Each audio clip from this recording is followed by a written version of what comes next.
CMS has updated the CPT codes for advanced care planning in 2024. In this video, we'll discuss everything you need to know so that you can properly code and bill for this service.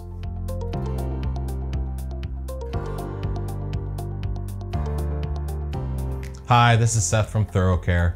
Here at ThoroughCare, we specialize in helping practices manage, bill, and streamline reimbursements for Medicare's care management programs. If you'd like a reference guide for the CPT codes that we'll cover in this video, you can download one from our website. There's a link in the description below. For 2024, there are no major changes to the advanced care planning rules and regulations, but there are updated reimbursement rates. Keep in mind that the codes are based on national averages, which may vary in your area. For the exact current rate based on your location, visit the Physician Fee Schedule website. Advanced care planning helps patients to prepare for future medical decision-making in case of serious illness or if they're unable to communicate their care preferences. Advanced care planning includes two primary documents, a living will and a durable healthcare power of attorney. A great opportunity to have an advanced care discussion is during an annual wellness visit. If completed during an initial or subsequent AWV, advanced care planning is fully covered for patients under Medicare Part B. An AWV assessment asks patients whether they have advanced care planning documents in place. If not, the provider can use the AWV to discuss advanced care options and schedule a time to complete a plan. Advanced care planning is billed with two codes.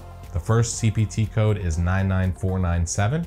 It is for 30 minutes of face-to-face consultation with a patient, their family, and/or a surrogate with a minimum of 16 minutes of service time documented. This must be provided by a physician or other qualified healthcare professional. The service time must include an explanation and review of advanced care directives and options for completing them. The documentation should record that the ACP conversation was voluntary. It should describe what was talked about, who was present for the conversation, and note the length of time for the consultation. It is not required to complete an advanced care directive during the discussion. Completion is only required if you've noted in your documentation that you've performed this task. The current national average reimbursement rate for code 99497 is $81.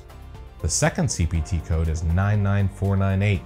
This is an add-on billing code to allow for an additional 30 minutes of ACP services. You must list this billing claim separately, in addition to the code for a primary consultation. Also, be sure that a minimum of 16 minutes past the first 30 minutes is documented using the same requirements as code 99497. The current national average reimbursement rate for 99498 is $70. So there you have the 2024 codes and reimbursements for advanced care planning. If you'd like to learn more, check out the videos on our channel or visit our learning center. Also, if you'd like more information on how software can help streamline care coordination and advanced care planning, please reach out. There's links in the description below. And don't forget to download your free reference guide for the billing codes we discussed in this video. Please like and subscribe. Thanks for watching.